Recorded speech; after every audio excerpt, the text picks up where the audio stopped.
All right, let's talk about something we all know really well. That little debate that happens in your head right before you make a choice. Today, we're diving into some pretty timeless wisdom that helps explain the two voices that are pretty much always fighting for control in there. Oh, yeah. I think we all know that feeling, right?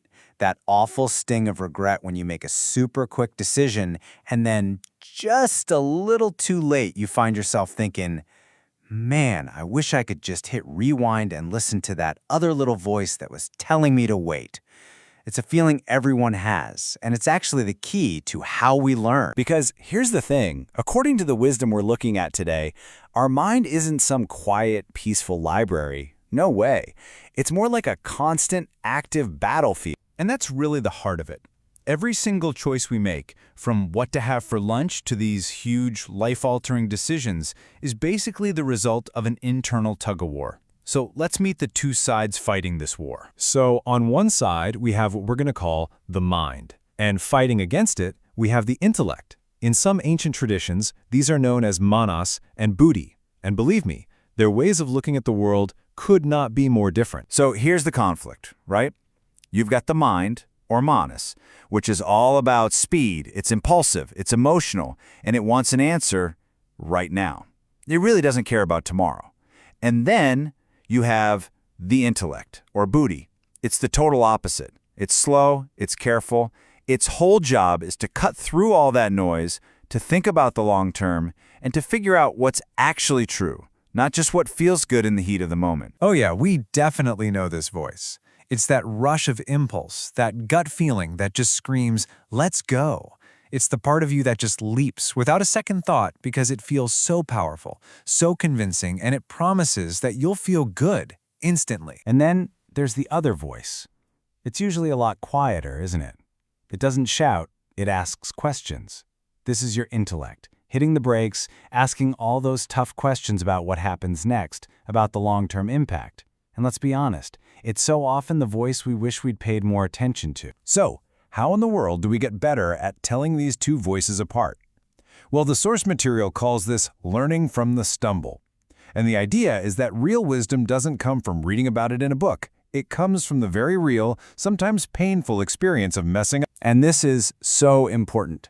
The pain you feel after a bad decision, that's not a failure, it's a lesson.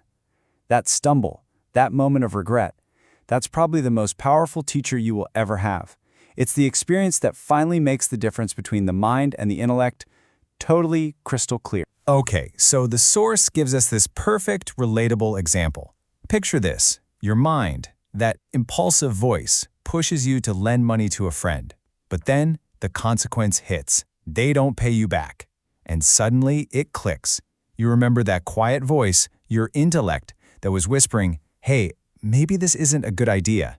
And that painful moment creates a new resolve, a promise you make to yourself. Okay, next time, I'm gonna listen. And you know what? Sometimes that's all it takes. Just one. One big, painful stumble can be enough to completely change how you make decisions for the rest of your life. That single mistake can become the most valuable lesson your intellect ever learns. Okay, so if the mind is like this runaway train, barreling down the tracks, how do you stop it? The answer is a single, incredibly powerful tool. The source calls it talme, which we can translate as patience.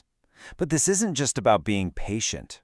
It's a skill, something we have to actively build. And this requires a really key shift in how we think.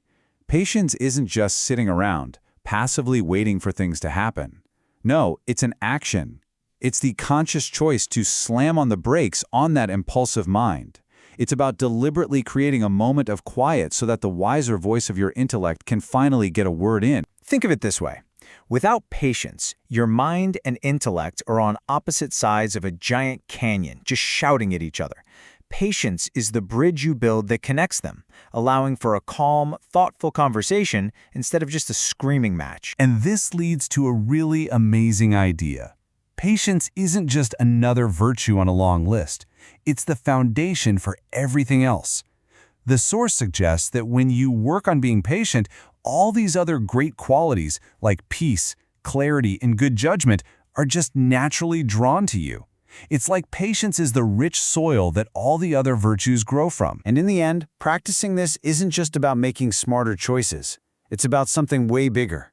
It's about fundamentally changing who you are as a person. I gotta say, I absolutely love this metaphor. It completely reframes self-control. It's not about restriction or punishment. It's an act of art. Every time you choose patience over impulse, you're like a sculptor, chipping away at the rough stone to reveal this more thoughtful, wise, and beautiful person inside.